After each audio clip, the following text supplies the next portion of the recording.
মহামারী। আমরা করোনা ভাইরাসকে মহামারী করতে পারি, সামনে আরো ভয়ঙ্কর বড় মহামারী আসতে পারে, কিয়ামতের পূর্বে ভয়ঙ্কর মহামারী। রাসূলুল্লাহ সাল্লাল্লাহু আলাইহি ওয়াসাল্লাম চতুর্থ যেটা বললেন, সুম্মা ফিতনাতুন লা ইয়াবকা বাইতুন মিনাল আরাব ইল্লা আখলাতুহু। এমন এক ফিতনা পৃথিবীতে আসবে যে ফিতনা থেকে আরবের কোনো ঘর মুক্ত থাকবে না। এবার পৃথিবীর ঘর হবে, আরব বিশ্বের কোনো ঘর ওই ফিতনা থেকে মুক্ত থাকবে না। কিছু আলেম ওলামা লিখেছে যে আজকের মোবাইল, কম্পিউটার এগুলো হচ্ছে সেই ফিতনা, কিন্তু এই ফিতনা তো পৃথিবীর সব করে ঢুকেছে, আরো বেশি ঘরে। আমার চিন্তা চেষ্টা, আমার বিশ্লেষণ হচ্ছে কোরআন এবং হাদিসে যেখানে ফিতনা ব্যবহার হয়েছে সেখানে আগে মারামারি, কাটাকাটি, গন্ডগোল উদ্দেশ্য। ফিতনা মানে প্রথমেই বড়টা বড়। সেই দৃষ্টিকোণ থেকে বোঝা যায় যে এমন এক যুদ্ধ, এমন এক ভয়ঙ্কর মারামারি, গন্ডগোল এমন একদিন আসবে যে গন্ডগোল যুদ্ধ থেকে আরবের কোনো ধর্মত্ব থাকবে, আরবের প্রত্যেকটা বড় যুদ্ধ যুদ্ধ হয়ে যাবে। আর এক হাদিসে রাসূল সাল্লাল্লাহু আলাইহি ওয়াসাল্লাম এই ফিতনার বিষয়ে ইঙ্গিত করেছেন যে অচিরেই, আমি বলতেছিলাম, বাংলায় বলতেছি, অচিরেই ফোরাত নদীর মধ্যে থেকে এমন এক স্বর্ণের পাহাড় বের হবে, যেই স্বর্ণের পাহাড়ের দখল নেই, স্বর্ণ সম্বলের দখল নেই, আরবের দেশগুলো, আরবের মানুষ এই পরিমাণ মারামারি করবে যে ফিতনা থেকে কেউ মুক্ত হতে পারে। তো স্বর্ণ দ্বারা ডাইরেক্ট স্বর্ণ হতে পারে, অথবা স্বর্ণ দ্বারা মূল্যবান দামি কিছু হতে পারে। আমরাও মূল্যবান দামি কিছু ক্ষেত্রে সোনা, হীরা এগুলো রূপ করতে ব্যবহার করি। হীরার মতো দামি ছিল, এটা তো স্বর্ণের মতো দামি একটা জিনিস। তো সেক্ষেত্রে রাসূল সাল্লাল্লাহু আলাইহি ওয়াসাল্লাম যদি রূপ করতে ব্যবহার করেন, তাহলে আমরা যে জ্বালানির উপর আজকে সভ্যতা টিকে আছে, এই জ্বালানি এখন স্বর্ণের চূড়া। মানে আমাদের এই ফ্যান পুরো বলে, আর আমাদের মোবাইলের চার্জ বলে, আর ইন্টারনেট বলে, পুরো সভ্যতা জ্বালানির উপর দাঁড়িয়ে আছে। তো আজকে যদি বাংলাদেশে জ্বালানি সাপ্লাই বন্ধ হয়ে যায়, তাহলে জ্বালানি আসতেছে না, তাহলে আগামী 1 মাসের মধ্যে আমাদের ফোনও চলবে না, আমাদের কম্পিউটারও চলবে না, আমাদের ফ্যানও চলবে না, কারেন্টও চলবে না, গাড়িও চলবে না, কিছু চলবে না, ফ্যাক্টরিও সব চলবে না। আমরা একদম ধাপ করে 100 বছর পূর্বে হয়ে যাবো, ইনস্ট্যান্ট 1 ঘন্টার মধ্যে 100 বছর পূর্বে। গরুর গাড়ি চলবে ঘোড়ার জন্য, এটাই সত্য। একটা সময় রাসূল সাল্লাল্লাহু আলাইহি ওয়াসাল্লামের হাদিসগুলো শুনলে মনে হতো যে কিভাবে আধুনিক সভ্যতা থেকে মানুষ, হাদিসে বলা হচ্ছে তরবারি দিয়ে যুদ্ধ হবে কি আমাদের পূর্ব মুহূর্তে, সেটা ফিরে যাবে কেন? কিন্তু এখন তো দেখা যাচ্ছে যে পৃথিবীর জ্বালানি শেষ হয়ে গেলেই সব শেষ, পৃথিবীর সভ্যতা জ্বালানি উঠে যাচ্ছে। ভয়ঙ্কর কোনো যুদ্ধে, ভয়ঙ্কর কোনো পারমাণবিক যুদ্ধে পৃথিবীর যদি সব জ্বালানি ধ্বংস হয়ে যায়, দেখা যাচ্ছে জ্বালানি একমাত্র তার জ্বালানি আছে, আর পৃথিবীর ব্যবহারে জ্বালানি নেই, তাহলে আমরা সবাই 100 বছর বসে। তো এমন এক ফিতনা, যে ফিতনায় আরবের প্রত্যেকটা ঘর যুদ্ধ হয়ে যাবে। এই যে রাসূল সাল্লাল্লাহু আলাইহি ওয়াসাল্লাম এই 6টা আলামতের মধ্যে একটা আলামত, এরপরে 5 নম্বর, সুম্মা হুদুমাতুন বাইনাকুম ওয়া বাইনার রূম। তারপরে তোমাদের মধ্যে এবং রোমানদের মধ্যে একটা চুক্তি হবে। তো আল্লাহর নবী যখন এই হাদিসটা বলতেছেন, তখন রোম মানে আজকে তুরস্ক, মানে 1400 বছর আগে ফিরে যায়। যে যখন রাসূল সাল্লাল্লাহু আলাইহি ওয়াসাল্লাম এই হাদিস বলতেছে, তখন রোম বলতে ঠিক না, তো তখন রোম মানে আজকে তুরস্ক, কনস্টান্টিনোপল, তুরস্কের রাজধানী, ইস্তাম্বুল, যেটা আরবিতে বলে কুস্তুনতুনিয়া। তখন রোমান এম্পায়ারের, বাইজেন্টাইন রোমান এম্পায়ারের সেন্টার হচ্ছে তুরস্কের রাজধানী কনস্টান্টিনোপল, কুস্তুনতুনিয়া, ইস্তাম্বুল। এবং তারা অর্থোডক্স খ্রিস্টান ধর্মের অনুসারী। এই জন্য আলেম ওলামাগণ আজকের যুগে এসে মতভেদ করেছে যে এই রোম দ্বারা কার উদ্দেশ্য। রোম মানে যদি আমরা ব্যাপক অর্থে শুধু খ্রিস্টান ধরি, তাহলে আমেরিকা ইউরোপের উদ্দেশ্য, তারাও খ্রিস্টান। আর যদি এক্সাক্ট ওই সময় যখন আল্লাহ নবী রোম বলতেছে তখন তারা খ্রিস্টান ধরি, তাহলে রাশিয়া এবং রাশিয়ার অনুসারী যে সমস্ত অর্থোডক্স খ্রিস্টান যারা আছে, তারা আমেরিকা এবং ইউরোপের কাছে ক্যাথলিক বেশি। আর আম ব্যাপক অর্থে যদি আমরা খ্রিস্টান ধরি তাহলে সবাই রাশিয়া আসতে পারে, আমেরিকা ইউরোপ আসতে পারে, সবাই আসতে পারে। তো তোমাদের সাথে রোমানদের একটা চুক্তি,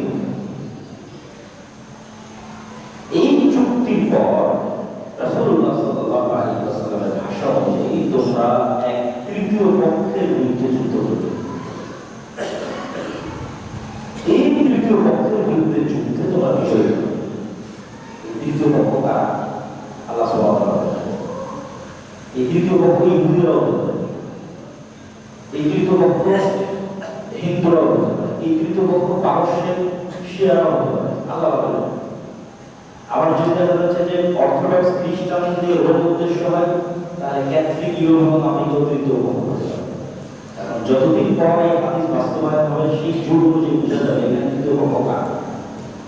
তাহলে সামাজিক খ্রিস্টান এবং মুসলমানেরা চুক্তিবদ্ধ হয়ে এক তৃতীয় পক্ষের বিরুদ্ধে লড়াই করবে।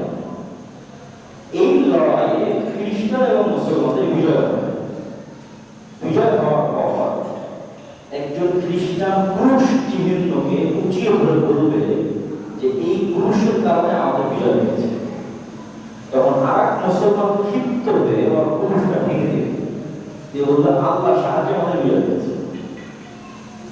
এই পুরুষ ভাঙার কারণে খ্রিস্টানরা উত্তেজিত হয়ে যাবে এবং মুসলমান আর খ্রিস্টান আলাদা আলাদা মুখোমুখি হবে যুদ্ধের জন্য। তাহলে এখনই খ্রিস্টান আর মুসলমানেরা চুক্তিবদ্ধ অবস্থায় তৃতীয় পক্ষের বিরুদ্ধে যুদ্ধ করেছে এবং বিজয়ী হয়েছে। এবার খ্রিস্টান এবং মুসলমান মুখোমুখি। এই দিকের বর্ণনা সম্পর্কে অসংখ্য হাদিসে এই দিকের বর্ণনা আছে, অসংখ্য আছে। রাসূলুল্লাহ সাল্লাল্লাহু আলাইহি ওয়াসাল্লাম বলেছেন সেই দিন খ্রিস্টানরা ৮০টা পতাকার অধীনে একত্রিত হবে। এক এক পতাকার অধীনে ১২,০০০ করে সৈন্য বাহিনী, এভাবে নাম বলে বিশ্বাস করতে যে ৮০টা পতাকা থাকবে, এক এক পতাকার অধীনে ১২,০০০ করে সৈন্য বাহিনী। আর এই যুদ্ধ হবে পৃথিবীর ইতিহাসের সবচেয়ে ভয়ঙ্কর যুদ্ধ। এই যুদ্ধে কি হবে? মুসলমানেরা ৩ ভাগে বিভক্ত হয়ে যাবে। এক ভাগ মুসলমান যুদ্ধের মাঠ থেকে পালিয়ে যাবে। রাসূল সাল্লাল্লাহু আলাইহি ওয়াসাল্লাম বলেছেন এত বড় কবিরা গুনাহ করবে যে কিয়ামত পর্যন্ত এদের তওবা কবুল করা হবে না। অনেক বড় কবিরা গুনাহ। এমনিতেই যুদ্ধের মাঠ থেকে পালিয়ে যাওয়া কবিরা গুনাহ, কিন্তু ওই যুদ্ধের মাঠ থেকে যারা পালিয়ে যাবে এরা এত বড় কবিরা গুনাহ করে এদের তওবা কবুল করা হবে না। ২ নম্বর, ৩ ভাগের ১ ভাগ শহীদ হবে। রাসূল সাল্লাল্লাহু আলাইহি ওয়াসাল্লাম বলেছেন এরা পৃথিবীর সর্বশ্রেষ্ঠ শহীদ, আফজালুশ শুহাদা আলা ওয়াজহিল আরজ। ৩ নম্বর, ৩ ভাগের ১ ভাগকে বিজয় দান করা হবে খ্রিস্টানদের উপরে। এই যে যুদ্ধ শেষ হলো এবং তারা বিজয় অর্জন করলো, হিন্দু হাদিসে রাসূল সাল্লাল্লাহু আলাইহি ওয়াসাল্লাম বলছেন কোন এক বংশে যদি ১০০ জন মানুষও থাকে, ৯৯ জন মারা গেলে ১ জন বেঁচে থাকে, কে জানাজা দিবে, কে কাফন দাফন করবে, কে গনিমতের মাল দিবে, এটা দেওয়ার মতো কোনো লোক থাকে।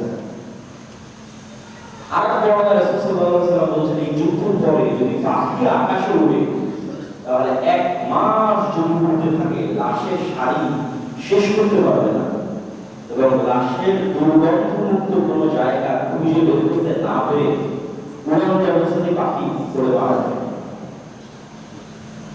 তাহলে কি ভয়ঙ্কর লেভেলের হত্যাযজ্ঞ এই যুদ্ধ হবে।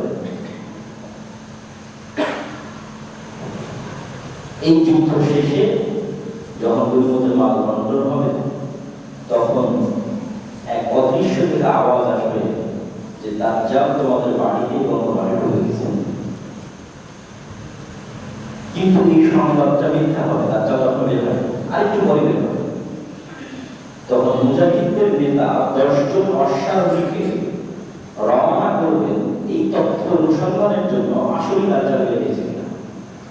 রাসূল সাল্লাল্লাহু আলাইহি ওয়াসাল্লাম বলছেন এই যে ১০ জন রওনা হবে দাজ্জালের অনুসন্ধানে, এই ১০ জনের নাম, বাপের নাম, এদের ঘোড়ার রং, এদের গায়ের রং সব বলে দিতে হবে।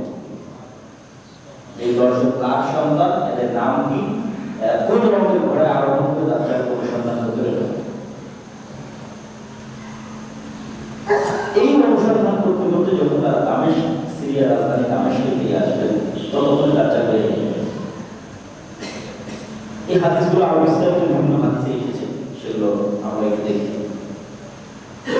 আবু বকর রাদিয়াল্লাহু আনহু বলতে তিনি বলেন রাসূলুল্লাহ সাল্লাল্লাহু আলাইহি ওয়াসাল্লাম বলেছেন সামি'তু বিমাদিনাতিন জা'নাকুম মিনহা ফিল বার ওয়া জা'নাকুম মিনহা ফিল বাহর।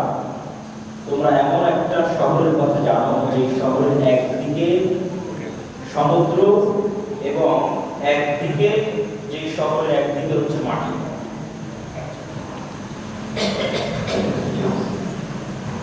একদিকে সমতল এবং একদিকে সমুদ্র।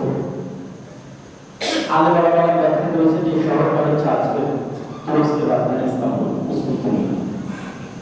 ততদিন পর্যন্ত কিয়ামত হবে না যতদিন না ইসহাক আলাইহিস সালামের বংশে ৭০,০০০ মানুষ এই শহরে যুদ্ধ না করেছে। আর এই দিন যেই দিন এই শহরগুলো যুদ্ধ করবে সেই দিন যুদ্ধ তরবারি দিয়ে গুলি দিয়ে রাইফেল দিয়ে হবে। সেদিন তারা শুধু মুখে আওয়াজ দিয়ে যুদ্ধ করবে।